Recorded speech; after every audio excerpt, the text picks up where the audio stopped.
Former Secretary of State John Kerry taking on President Trump over his tough stance on Iran. The first president that I know of who spends more time reading his Twitter likes than his briefing books or the Constitution of the United States. He's got the maturity of an 8-year-old boy with the insecurity of a teenage girl. Oh, my. Here was some reaction. Former Secret Service agent, host of the Dan Bongino Show, author of Spygate. Dan Bongino. Dan, where's Madonna? Is there going to be a women's march about John Kerry, talking about teenage girls, the maturity of teenage girls? Dare I say if President Trump had said something like that, there'd be a march on the White House? Yeah, it's offensive.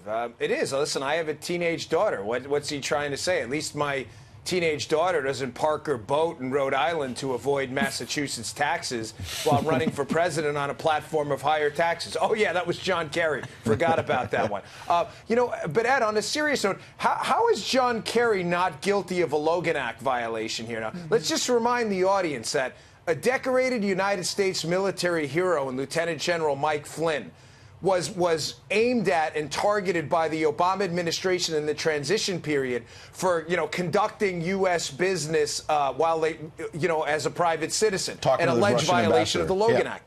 Yeah, exactly. Talking to the Russian, while he was the incoming national security advisor, by the way, which doesn't seem untoward at all. He was getting ready to govern. Now you have a former Secretary of State. You have a former Secretary of State, and he told Dana Perino the other day, look, this is just what all former Secretary of State, Henry Kissinger, whoever does. You talk to people. Sure, you talk to people, but you're not supposed to go out and undermine the current administration.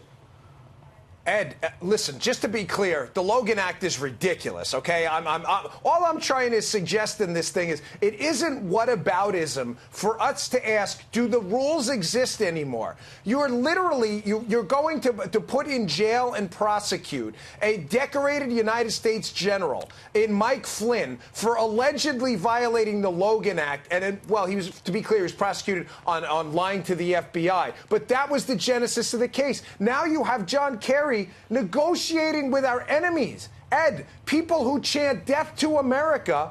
And what happens? Everybody, all these media people who clamored for a Flynn investigation are completely, utterly silent on this. Well, it's absurd. How's the Republic expected to continue like this with two sets of rules?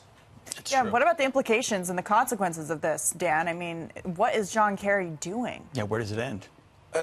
I don't know. I mean, it's clear that a large swath of sane, rational Americans think giving pallets of cash to people who sit there and chant death to America and the Iranians and have actively engaged in a global terrorist war to kill our people is probably a bad idea. I don't know where this goes, but John Kerry should be ashamed. These are really disturbing acts.